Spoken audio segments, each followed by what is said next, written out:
नमस्कार दोस्तों। तो आज आपके लिए फिर से लेकर आए हैं जीके ट्रिक 2।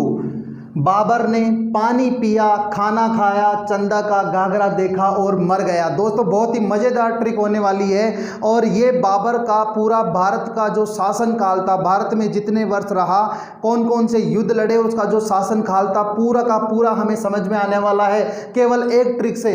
और आज के बाद कभी इस ट्रिक को हम भूलने वाले नहीं है। तो दोस्तों वीडियो को अंत तक देखें, अंत तक हमारे साथ में बने रहें। आपको बहुत ही शानदार सेशन आपके सामने लेकर आए हैं।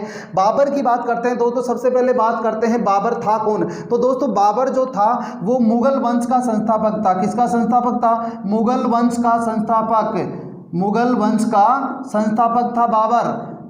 और बाबर की बात की जाए तो दोस्तों भारत में मुगल वंश की जो स्थापना करी थी वो किसने करी थी? बाबर ने करी थी।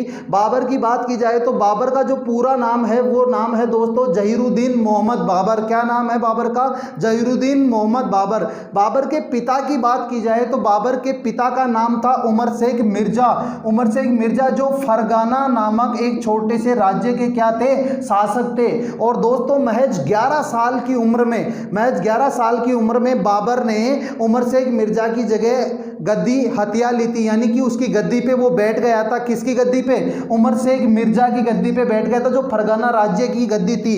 बाबर की माता की बात की जाए तो माता कुतलुग निगार खानम। माता का नाम क्या था? कुतलुग निगार खानम। और बाबर के जन्म की बात की जाए दोस्तों तो बाबर का जन्म 14 फरवरी 1483 को वर्तमान उज्बेकिस्तान में हुआ था। कहाँ हुआ था? वर्तमान उज्बेकिस्तान नाम की जो जगह है वहां पर बाबर का जन्म हुआ था 14 फरवरी 1483 को। और जो फरगाना राज्य है उसकी गद्दी कब संभाल ली थी उसने? 1494। कब संभाल ली थी? 1494, महज 11 साल की उम्र में। और दोस्तों 1507 ईस्वी में बाबर के बारे में कुछ चीजें हम जानने वाले हैं। उसके बाद चलेंगे हमारी ट्रिक पे कि ट्रिक क्या कहना चाहती है और किस प्रकार से हम इस ट्रिक को समझेंगे। 1507 ईस्वी में बाबर ने बादशाह की उपाधि धारण की थी। किसकी उपाधि धारण की थी? बादशाह की उपाधि धारण कर ली थी। कब धारण कर ली थी? 1507 में। और बादशाह की उपाधि धारण करने वाला ये पहला मुगल शासक था। कौन था? पहला मुगल शासक बाबर, जिसने बादशाह की उपाधि धारण की थी। कब धारण की थी दोस्तों? 1507 में। कब धारण की थी? 1507 में। दोस्तों बात की जाए कि भारत में कब से कब तक रहा, तो भारत में मुगल शासन की स्थापना इसने की 1526 में और 1526 से 1530 तक ये भारत में रहा। तो दोस्तों उम्मीद है कि ये छोटी छोटी बातें जो हमने करी थी, कुछ और बातें हम देखते हैं कि बाबर जो है वो किसका वंशज था। तो बाबर अपने पिता की तरफ से देखा जाए तो ये तैमूर का 5वां वंशज था। तैमूर का 5वां वंशज अपने पिता की तरफ से, यानी कि अभी की भाषा में यदि बोला जाए तो पैटर्नल जिसे हम बोलते हैं, तैमूर का 5वां वंशज था। कौन सा वंशज था? 5वां। और यदि उसके माता की तरफ से देखा जाए, यानी माता के परिवार की तरफ से देखा जाए तो ये चंगेज खां का 14वां वंशज था। कौन सा वंशज था? चंगेज खां का 14वां वंशज। तो ये तो थी दोस्तों बाबर के बारे में छोटी छोटी बातें। और बाबर के बाद में जो बाबर का जो वंशज और जो इसका शासक हुआ था वो कौन हुआ था? हुमायूं।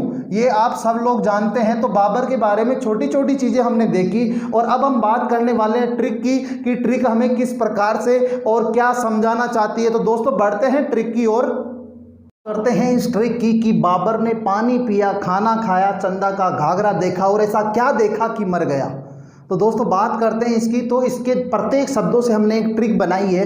पानी पिया, पानी पिया का मतलब है दोस्तों पानीपत का युद्ध। खाना खाया उसका मतलब खानवा का युद्ध। चंदा का मतलब चंदेरी का युद्ध। घाघरा देखा, घाघरा का युद्ध। और मर गया, बीमारी हुई और गंभीर बीमारी के कारण वो मर गया। दोस्तों बात करते हैं भारत में जब बाबर आया था तो वो 1526 में आया और मुगल वंश की स्थापना करी। और 1526 से 1530 में बाबर भारत में रहा, जैसा कि हमने पहले भी बात करी है। तो दोस्तों बात करते हैं सबसे पहले कि पानी पिया, पानीपत का युद्ध। तो पानीपत का युद्ध दोस्तों 21 अप्रैल 1526 को पानीपत का पहला युद्ध लड़ा गया। और दोस्तों पानीपत का जो पहला युद्ध लड़ा गया वो लड़ा गया बाबर और इब्राहिम लोदी के मध्य। इब्राहिम लोदी जो लोदी वंश का अंतिम शासक था। दोस्तों बाबर के आने से पहले अर्थात मुगल शासकों के आने से पहले भारत में दिल्ली सल्तनत पे किसका राज था? तुर्की और अफगानी शासकों का।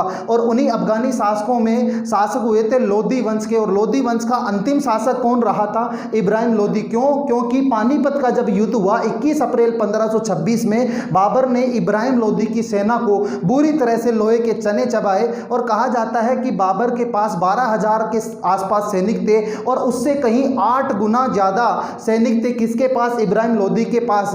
लेकिन पानीपत के युद्ध में, पहले युद्ध में पहली बार आग्नेयास्त्र और तोपखाने का प्रयोग किया गया, जिसमें 20 तोपें शामिल थी। किसकी? बाबर की सेना की 20 तोपें भी शामिल थी। और उसी की वजह से बाबर ने ये युद्ध जीता और भारत में मुगल वंश की स्थापना करी। दोस्तों बात की जाए पानीपत की, तो पानीपत वर्तमान हरियाणा में स्थित है। कहाँ स्थित है? पानीपत वर्तमान हरियाणा में स्थित है। तो दोस्तों पानीपत के युद्ध की विजय यात्रा के साथ ही बाबर ने 1526 में भारत में मुगल सल्तनत की अर्थात मुगल वंश की स्थापना करी। दोस्तों बात करते खाना खाया यानी खानवा का युद्ध।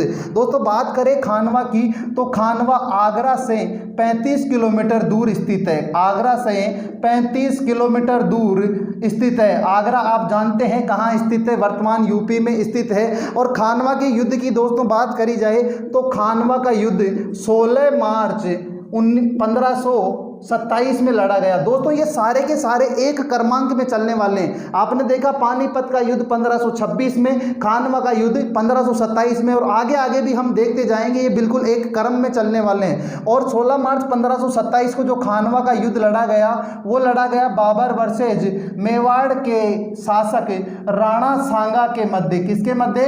राणा सांगा के मध्य। और इसमें भी कौन विजय रहा? बाबर विजयी रहा। कौन विजय रहा? बाबर विजय रहा। तो खानवा के युद्ध में भी बाबर विजय रहा। 16 मार्च 1527 को यह युद्ध लड़ा गया। अब दोस्तों बात करते हैं चंदा का यानी चंदेरी का। और चंदेरी की यदि दोस्तों बात की जाए तो चंदेरी कहां पर स्थित है और इसका युद्ध कब लड़ा गया? दोस्तों चंदेरी का जो युद्ध है, चंदेरी का युद्ध 19 मार्च 1528 को लड़ा गया। और चंदेरी का युद्ध किसके मध्य लड़ा गया? चंदेरी का दुर्ग भी आप लोग पढ़ते हैं। चंदेरी का युद्ध 16 मार्च 1527 को जब राणा सांगा के साथ युद्ध लड़ा, तो राणा सांगा का एक सहायक था और उस सहायक का नाम था मेदिनी राय। क्या नाम था? उस सहायक का नाम था मेदिनी राय। अब दोस्तों बात की जाए चंदेरी की, तो चंदेरी कहाँ स्थित है? दोस्तों चंदेरी एमपी में यानी वर्तमान मध्य प्रदेश में स्थित है। और जिसका युद्ध 29 मार्च 1528 को लड़ा गया। और ये किस किस के मध्य लड़ा गया?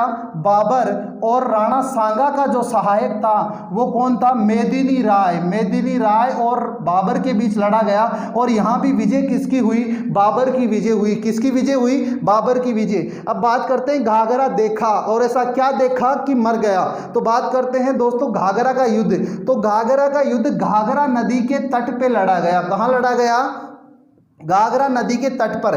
घाघरा नदी यमुना नदी की सहायक नदी है, जो कहां पर स्थित है? घाघरा नदी यूपी में यानी कि उत्तर प्रदेश में स्थित है। और इसी के तट पे युद्ध लड़ा गया। और दोस्तों ये एक ऐसा ऐतिहासिक युद्ध था जो जल और थल दोनों जगह लड़ा गया। और सिपाहियों ने इतना रक्त बहाया कि घाघरा नदी का जो रंग था वो बिल्कुल लहू के समान हो गया।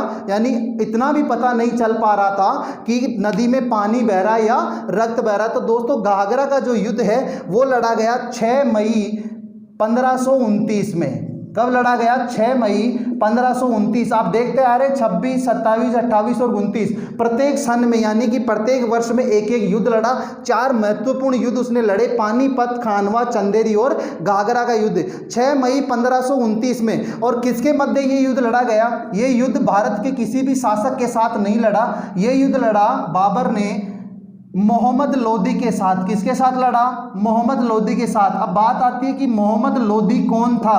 तो दोस्तों मोहम्मद लोदी वंश के अंतिम शासक इब्राहिम लोदी का भाई था।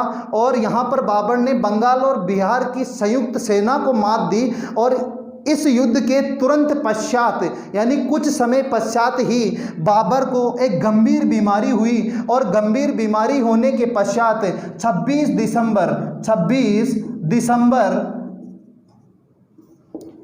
1530 26 दिसंबर 1530 को बाबर की मृत्यु हो जाती है। 26 दिसंबर 1530 को बाबर की क्या हो गई दोस्तों? मृत्यु हो गई। मृत्यु होने के बाद में बाबर को आगरा में दफनाया गया और आगरा में दफनाने के बाद फिर बाबर की इच्छा के अनुसार उसे उज्बेकिस्तान यानी कि काबुल में ले जाकर दफनाया गया, जहां काबुल में बाबर का मकबरा भी बना हुआ है जो पूरा का पूरा चारों तरफ से जल से घिरा हुआ है और बहुत ही प्रसिद्ध है। तो दोस्तों उम्मीद है कि ये ट्रिक आपको समझ में आई होगी, और ये समझ में आई तो दोस्तों इसी तड़कते भड़कते अंदाज में आपके लिए बार बार हम जीके और मैथमेटिक्स के ऐसी ट्रिक्स आपके सामने लेकर आते रहेंगे। तो दोस्तों वीडियो पूरा देखने के लिए बहुत बहुत धन्यवाद, और यदि अच्छा लगा हो तो अपने सभी दोस्तों के साथ में शेयर करें और हमें कमेंट करके जरूर बताएं, और साथ ही वीडियो को लाइक करें, और चैनल पे नए हैं तो चैनल को सब्सक्राइब जरूर करें, क्योंकि बार बार हम आपके लिए ऐसे ही ट्रिक्स लेकर आएंगे। तो दोस्तों नमस्कार, राम राम, जय हिंद,